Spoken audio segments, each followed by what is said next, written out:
Well, Adam, what was expected was the Tar Heels to win the game this past Saturday against North Carolina Central, and they did so, and the final margin, 35 points, looks good.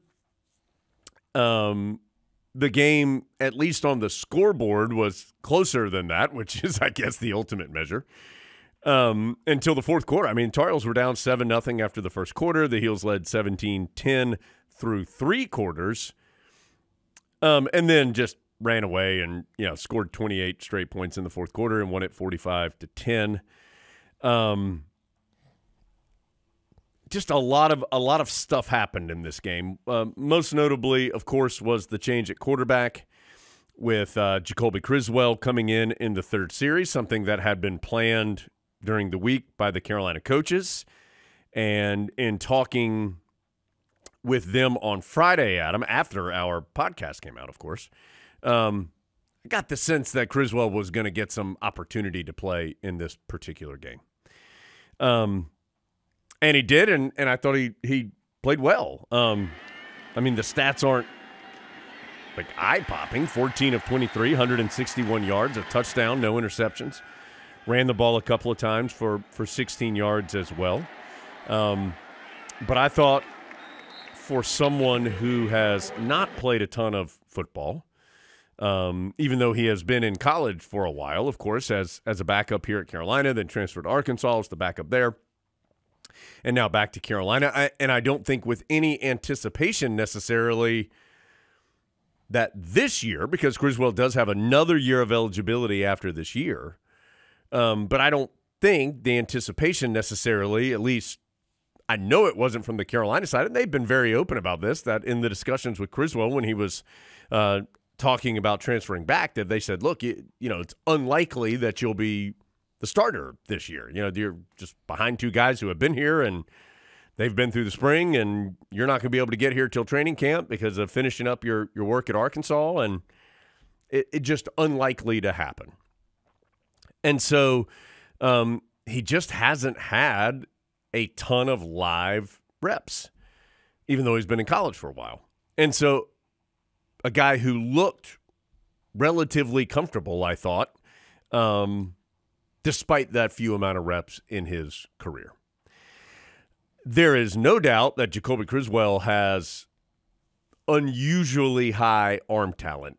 And I don't know how else to describe it, Adam, other than it just looks very easy out of his hand. Like the throwing motion for Jacoby Criswell and then the subsequent pop on the football, especially when you see how easily it looks for him to throw it, is impressive to see. He has big-time arm talent, and it just looks easy for him in the pass game. So I thought he came in, did a fine job. I think he had 8 drives that he directed.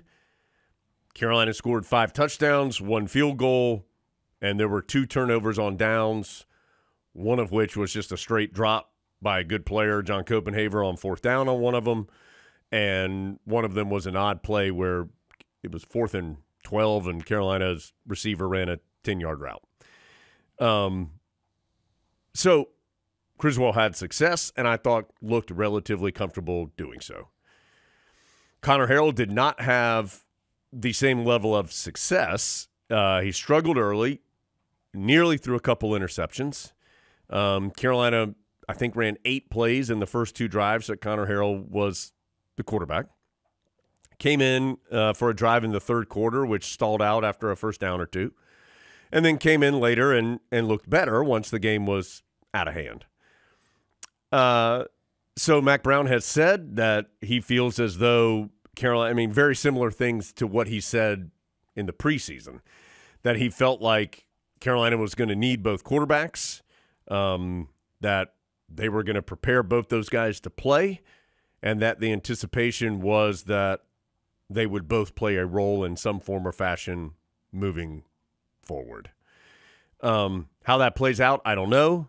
Mack Brown in the postgame with us on the radio, brought back some names in our wheelhouse, Adam. Talked about Stanisiak and Mike Thomas, talked about Oscar Davenport and Chris Keldorf. So he was just giving examples of playing two quarterbacks in the past. Those were much more orchestrated two quarterback systems. Unclear if that's what Carolina is anticipating doing. Mack Brown said on Monday at his press conference, really the team gets back together on Sunday after a game, and they are together, but it's not like a full pads practice. They're going to have full contact on Tuesday, on Wednesday, and then a lesser practice where they're still out there on Thursday. So that's when the reps will be decided upon, how those will be divided. We'll have to wait and see moving forward. More to get to about this game, but the 1A story, of course, is the quarterback position, which has had more fluctuation in it this year. I mean, you're probably going back to like 2017, the last time when Brandon Harris, Nate Elliott, Chaz Surratt all played quarterback for Carolina that year. It seems like there's a decent chance that you're going to have at least three different starters this year for Carolina in a game at the quarterback position. I think the three that Carolina has run out there this year, overall more talented than the three I just mentioned in 2017. But a lot of movement at that position continues for Carolina. Well, this was kind of a good opponent to find out something like this. You're better than Central. But if that's the floor for Criswell, that's a positive sign because he looked competent. It looked like the Tar Heels were willing to do some different things with him and diversify the offense a little bit in a way that so far they haven't appeared to be as comfortable with Connor Harrell. And there's going to come a day when you play an opponent where your fallback can't be, look, if this ends up being close, we'll just hand it to Marion and we'll win the game. Which is a good option, by the way. Oh, absolute stud of a player. I mean, he is as complete a back as Carolina's had, and Carolina's had some great backs. I mean, even as recently, Ty Chandler, Javonte Williams, Michael Carter, all really good players, as we know, great players. Omarion Hampton is in the short list, I think, of Carolina's running backs, and Carolina's had some really good ones. Just watching him stiff arm guys is fun. Yeah, that one stiff arm he had on Saturday, he was like a Marvel character and like hit the guy with the force hand, and he just went down to the ground. So yes, that's why you recruit guys like that, is to have that option. But you're probably not going to be able to win the majority of your ACC games saying, let's try some things the first 2.5 quarters, and then if all that fails, Omarion will win it for us. So you can do that against Central, which was why this was an okay opponent to try some things with. And Jacoby Criswell did look like a competent quarterback who Mack Brown's already said is going to get a chance to show it some more this coming weekend against James Madison. But also you're not shutting the door on Connor Harrell because odds are you probably are going to need them both at various times this season. And unfortunately, you don't get a little playbook that tells you what days those are going to be. Right. And so that's going to be part of the magic of the 2024 football season is things like this are going to happen at the quarterback position, it appears. I do, and more to talk about, but I do think it is a fair statement to say that Criswell is a more polished passer at this point than Connor Harrell is. And so, to your point, Carolina seemed more willing to try some things in the pass game when he was out there. So we'll see how that continues to develop. And you would fully expect both those guys to continue to improve because they're both going to be getting a lot of reps in practice. They're both, per Mack Brown, going to get some opportunities to play. And so you would expect improvement from both of those guys. And I think you'll see an improvement in Criswell's connection with the guys he's throwing to, since I think it's a fair question as to how many reps did he get throwing to first-team type receivers over the course of training camp when he was very clearly the third-team guy. Right, and he being Jacoby Criswell has said, that he had some catching up to do, both physically and just with the system. Because remember, this is a different offensive coordinator. in Chip Lindsey than when Criswell was here the first time. I don't think it's inaccurate nor some kind of breaking news that Criswell was not in playing shape when he arrived. He has said that he's lost around 12 to 15 pounds since he arrived at the beginning of training camp. And I think all of that is not unusual, again, for what the circumstances were. But so it has been a rapid catch-up physically and from the mental aspect of it, just the preparedness aspect of it for Jacoby Criswell because the situation changed. And so it is going to be a developing situation as we move through the year. Adam, the other big storyline from this game, or the other couple, one, Carolina ran the heck out of the football, and you would expect, we talked about it. I mean, Hampton had 210 yards. Goss and French both came in and ran the ball well. Carolina ended up with 330 yards rushing. The Tar Heel defense, kind of sneakily had an excellent game statistically in that Central gained 167 yards, and that's it. They had 75 on the first drive. That was aided by a couple of penalties for the Tar Heels. They had one explosive play in that first drive, and then really after that first drive, that was really it. They did have the field goal drive at the end of the half where some odd things happened with a really questionable roughing the passer on Des Evans. I mean, they were going to call Des Evans for targeting when he shoved the quarterback who was still throwing the ball, shoved him with his hands in his chest, and he got called for targeting on the field. Not a terrific call. That coin flip had them all, they were all aflutter before the game. They hadn't locked back in. And then, the Tar Heel defense has that wild goal line stand where, Central ends up getting 6 cracks at it from inside the 5-yard line because Carolina got the stop. Marcus Allen was then called for a unsportsmanlike penalty, and then the Heels get the stop again. And, the Tar Heel defensive front just blew up play after play after play. Travis Shaw and Des Evans and Kevin Hester and, our good friend Javari Ritzie. They were just blowing plays up left and right there, right in a row. So a lot of good in that area for the Tar Heel defense against a team that was limited offensively, right? And Central, their starting quarterback, Walker Harris, does not come back for the second half. They got a dude playing that wasn't even on the depth chart for him, that quarterback, and it was very clear they didn't want to throw the football. The one time he did, Caleb Cost made an awesome interception. So with the caveat of not the best offensive team Carolina's going to see this year, but you still got to go do it. And, 75 yards in one drive and then 97 or 6 or whatever it is the rest of the game, I don't care who you're playing. That's impressive. And then finally, Adam, of course, it's the penalties. And 16 accepted penalties. Mack Brown kept saying 17 on Monday. I think if there must have been one that wasn't accepted or I got the number wrong, one of the two. And the only reason it's even relevant is that 16 would tie the school record for the amount of penalties in one game. It was set in the 70s against Virginia in some game.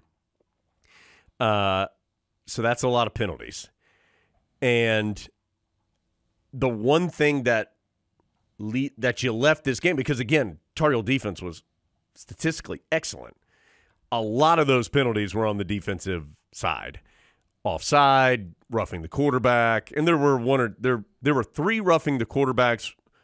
One was earned, one was maybe, and one was a terrible call. There was the post-snap unsportsmanlike conduct. So when you've got the unsportsmanlike conduct and a lot of offside, those are ones you can't have, right? And Mack Brown's talked a lot about eliminating pre- and post-snap penalties. Carolina only had 11 penalties in the first 2 games and then had 16 accepted penalties in this game. So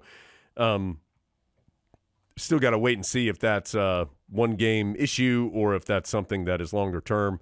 But all of those things, at least things of the points of discussion coming out of this game for the Heels. Mac Brown said that 12 of the 16 penalties, or 17, were either pre-snap or after the whistle. Yeah, I mean, Adam, there was one hold, and that was on special teams.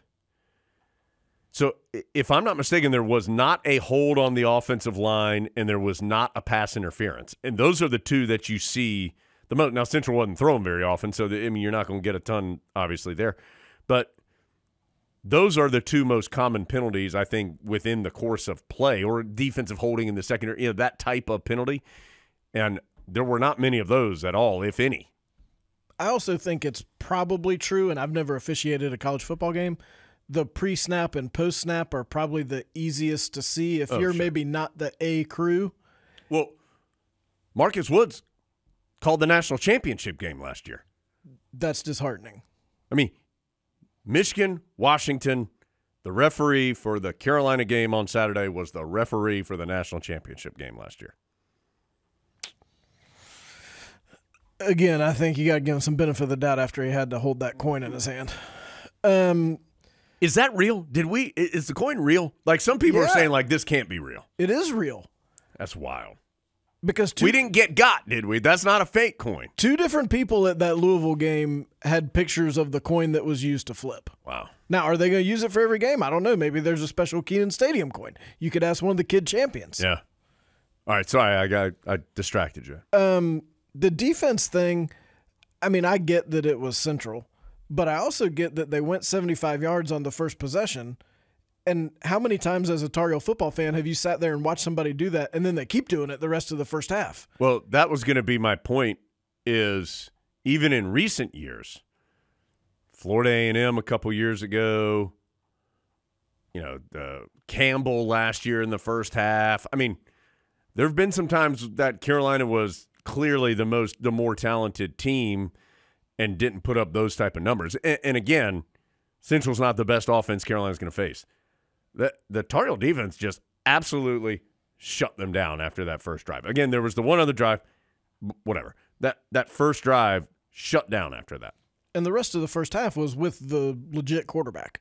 Yes. And so, I mean, that at least suggests to me that perhaps this defense is more capable of making in-game adjustments and not having to get to the locker room and then talk amongst themselves to decide, okay, what should happen differently now that the opponents put up 28 points and 325 yards.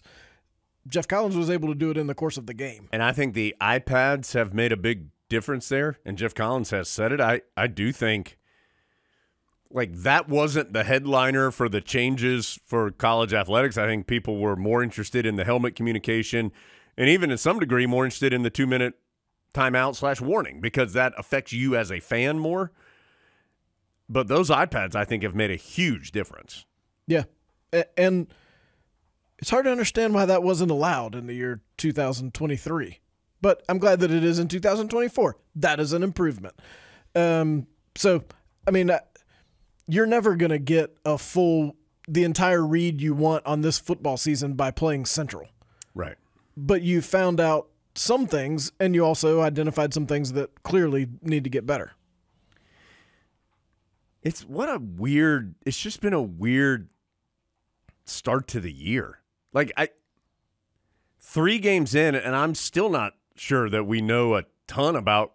We know the Tar Heels can run the ball, and they've got some good running backs. I mean, Hampton's an top tier back in college football, and they've got some really good guys behind them too that can run the ball. And up until this point, that Tar Heel defensive front has continued to play very well. Nobody's rushed for over 100 yards against them. I mean, Central was at 76 for the game.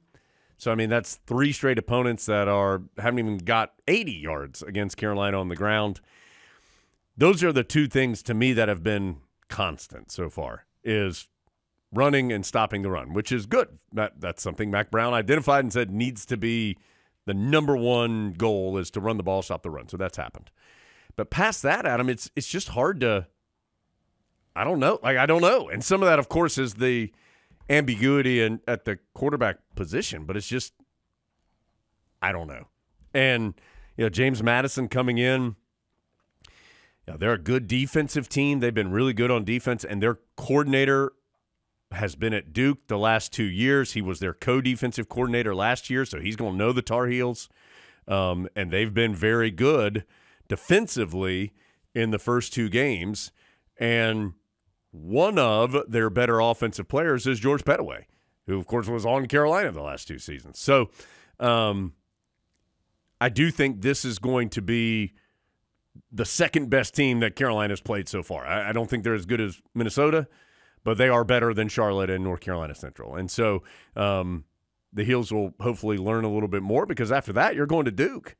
And Duke's 3-0 and probably going to be 4-0. They host Middle Tennessee State on Saturday, a game that I'm guessing they feel like they should win. And so that's going to be it's on from then on. And then I don't know, I can't remember the order here, but I know you have Virginia, you have Georgia Tech, you have Pittsburgh, all coming up in the near future. And I think all 3 of those teams are better than people thought they were. I don't know if they're great, but I think they're all better than people thought they were. I think it goes Duke, Pitt, Georgia Tech, with Pitt and Georgia Tech being at home, Duke on the road, which is a 4 o'clock start, which was announced yesterday. I think that's good. I think the Tar Heels probably didn't want that to be a night game over there. You want noon on the road, like 9:30 at home.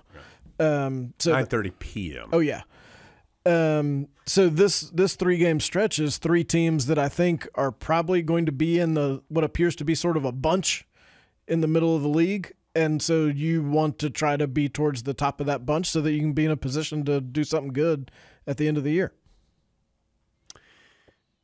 Adam, anything else from Saturday?